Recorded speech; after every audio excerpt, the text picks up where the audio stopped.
1955, a Tuesday morning in suburban Ohio. A man in a white undershirt sits at the kitchen table. His wife sets down a plate of eggs and backs out of the room. He opens a newspaper, lights a cigarette over the food, and ashes it into the saucer.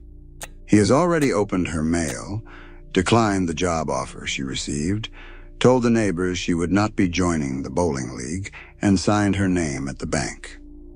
Before 9 a.m.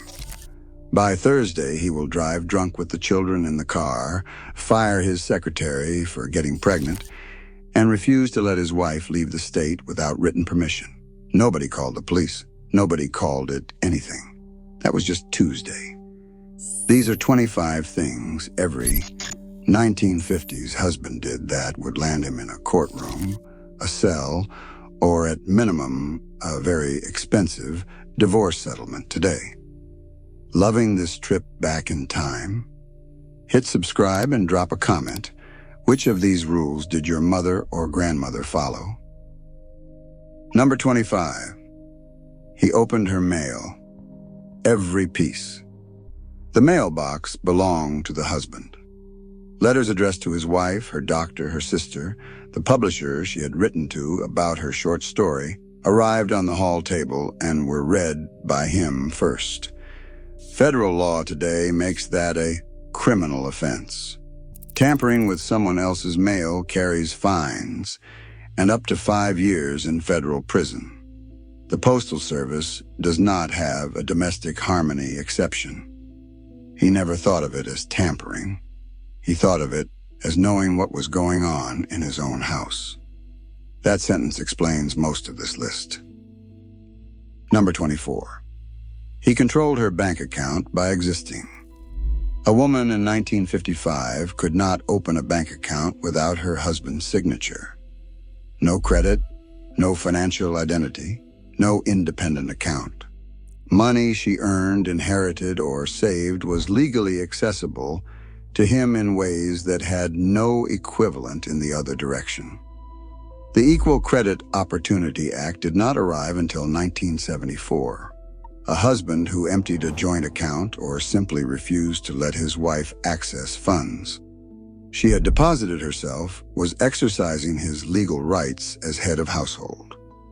Today, that is financial abuse, and in several states, a chargeable form of domestic violence. Number 23. He drove drunk with the kids in the back seat. Saturday nights after the lodge meeting, a can of Pabst sat on the dashboard, children unbelted, nobody wearing anything except trust in the man behind the wheel. Drunk driving existed as a concept in the 1950s, but enforcement did not. A 1955 study found that in most American counties, an officer would warn a weaving driver and follow him home rather than arrest him. DUI laws with real teeth did not arrive until the 1980s. A man who drove today the way that man drove then would lose his license, face criminal charges, and, depending on the state, be looking at child endangerment felony counts, on top of the DUI. Number 22. He decided whether she could travel. A married woman needed her husband's written consent to obtain a passport. Without it, she could not leave the country. Some states extended that principle to crossing state lines for medical procedures or signing contracts. The passport requirement was eliminated gradually, with the last federal vestige removed in 1978. A man who attempted to legally block his wife's right to travel today would find the courts uninterested in his objection and very interested in his reasons for making it. Number 21st. He fired the pregnant woman without a second thought. If a woman became visibly pregnant, she was let go. From teaching positions, from secretarial pools, from telephone switchboards. The firing required no explanation. Pregnancy was considered incompatible with professional employment. And that belief was codified in policy at companies across the country. The Pregnancy Discrimination Act was not signed until 1978. A man running a business could terminate a pregnant employee the same morning he received the news and feel he had been generous with the severance. Today, that is a federal civil rights violation. The lawsuit arrives before the box of desk items. Number 20. He read her diary. He read everything. Her personal journal, her correspondence, the letters she saved from before the marriage. None of it was legally protected from him. The marital home was his home. What was in it was accessible to him. Reading someone's private correspondence today is surveillance.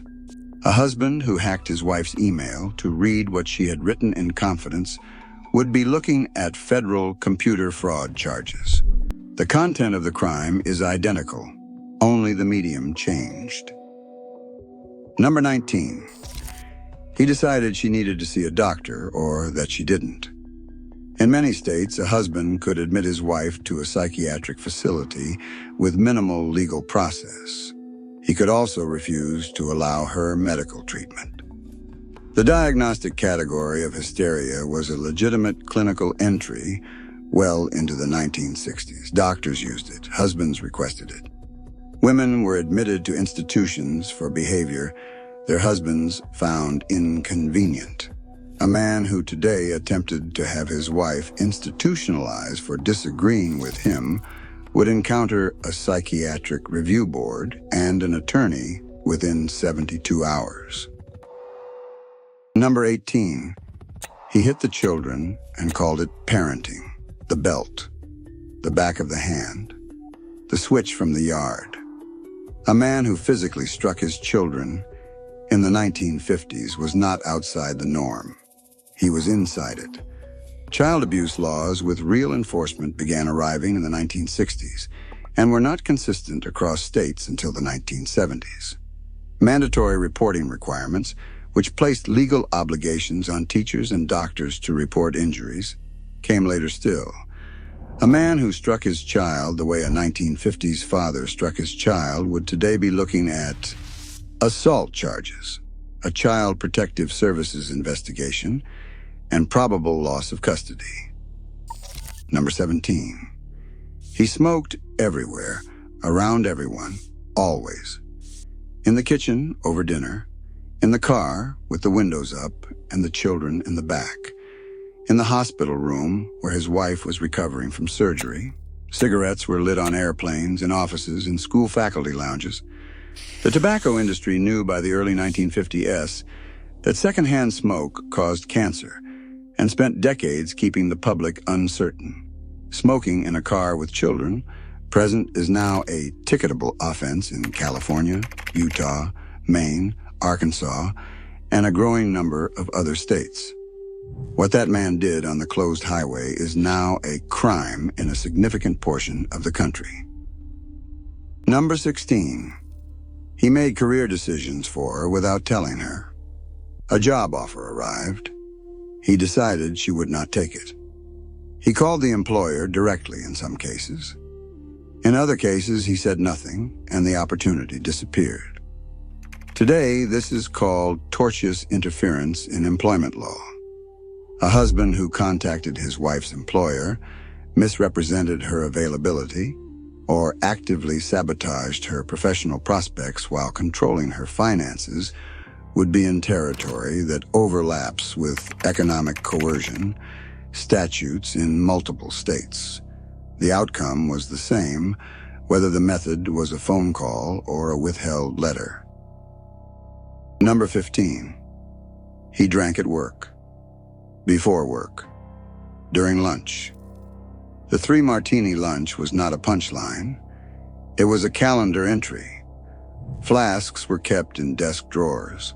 Men arrived at 8 a.m., having driven from a breakfast that included whiskey. The liability exposure this creates for employers today is staggering.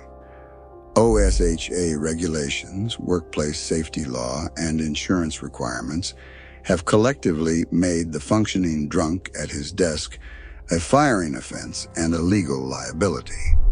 The man who drove the company car to a client lunch over the legal limit and then drove back would today expose his employer to a negligence lawsuit running into 7 figures. Number 14. He forged her signature regularly. Tax documents, property transfers, contracts. A wife's signature was required on some forms, and her husband needed it quickly. He did not want the accompanying conversation, so he signed her name. Banks occasionally noticed, and they rarely refused, so the noticing made little difference.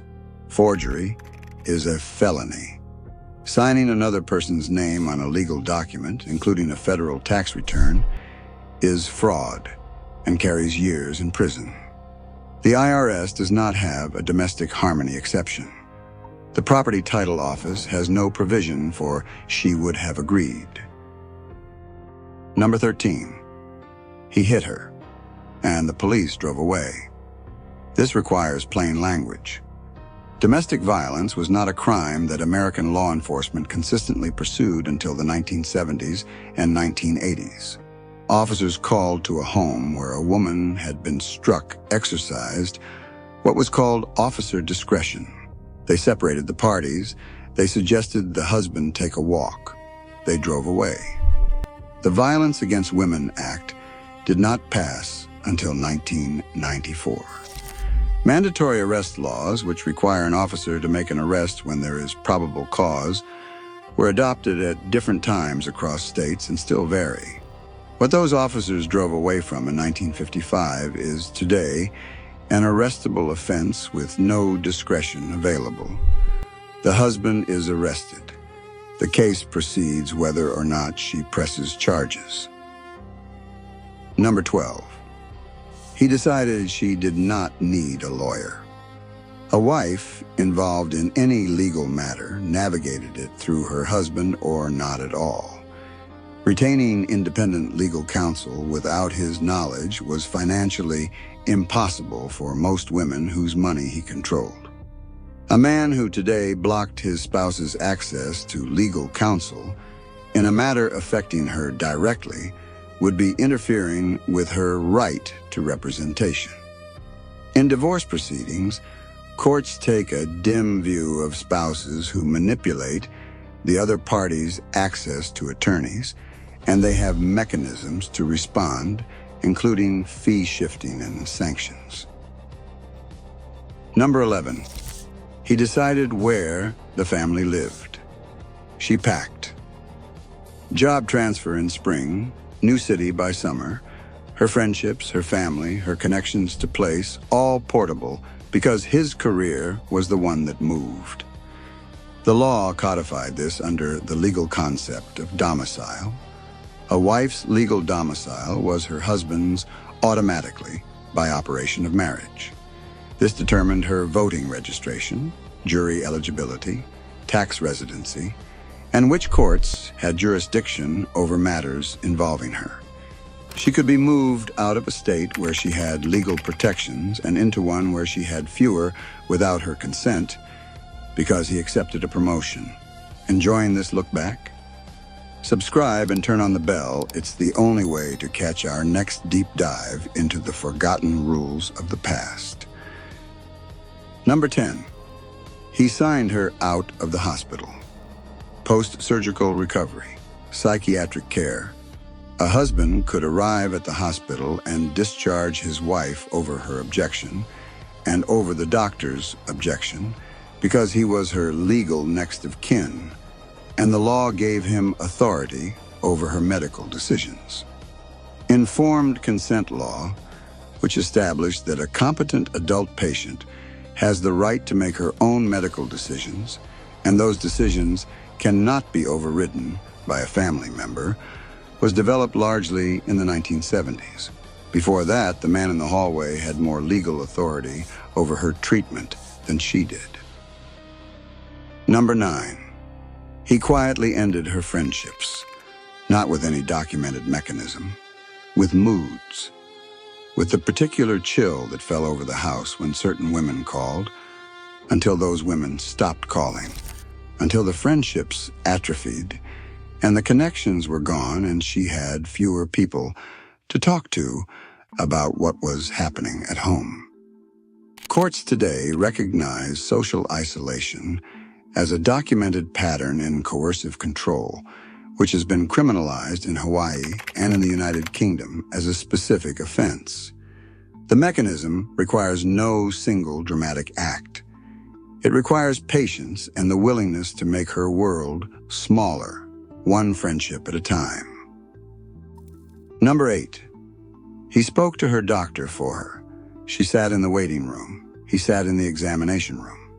When the physician arrived, the husband explained her symptoms, her mood, and his interpretation of the cause. She was brought in afterward. The doctor addressed the husband. Women were prescribed sedatives for conditions that were not sedative conditions. They were told their symptoms were emotional when those symptoms were cardiac. A physician today who routinely excluded a competent adult patient from her own consultation would face licensing questions.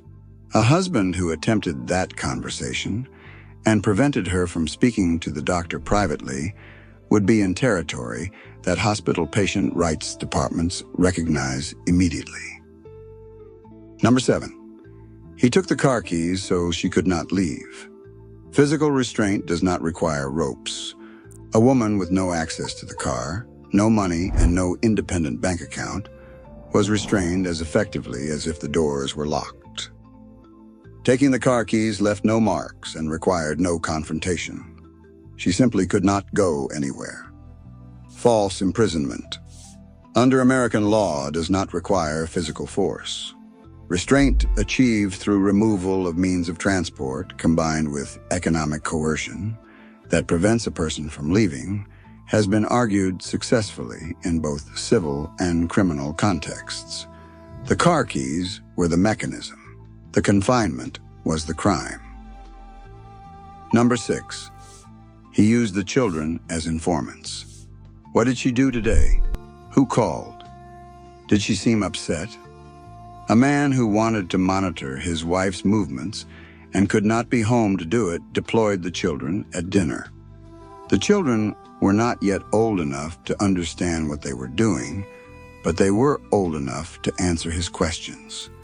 Using children to monitor and report on an adult partner is documented in coercive control literature and recognized by family courts as a harmful dynamic with lasting effects on the children involved. Courts in custody proceedings look at this behavior specifically. Number 5. He decided when the marriage was over and kept the house. Divorce required grounds, adultery, abandonment, cruelty, and the husband's cooperation was often essential to any reasonable settlement. A man who did not want a divorce could make the process nearly impossible. A man who did want one could pursue it on terms that left his wife with no independent income and no legal standing in the family property she had maintained for years, receiving what he was willing to offer. No-fault divorce began arriving in California in 1969. Equitable distribution laws that recognized a spouse's non-financial contributions to marital assets came through the 1970s and 1980s. The man who walked out of a 1955 divorce with the house, the car, and sole custody often did so legally. The architecture that made it possible was not an oversight. It was the design. Number 4. He told her what she could wear. What she wore reflected on him, so it was his decision. Women in marriages where this was enforced through sustained pressure had no external category for what was happening. The law had no name for it. Controlling what a partner wears is now documented within coercive control frameworks. Alone, it is not always prosecutable. Combined with financial control, social isolation, and restricted movement, it forms a pattern that prosecutors in states with coercive control statutes can bring to court. The pattern is the crime. The dress was one piece of it. Number 3. He decided she did not need her own name. Upon marriage, a woman's name became her husband's name by custom, by social pressure, and in many administrative contexts by effective legal compulsion. She could not maintain her pre-marriage identity in banking, property records, or her medical history without difficulty.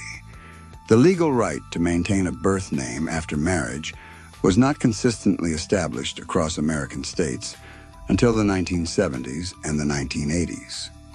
Some states required a court order for a married woman who wished to use her own name professionally.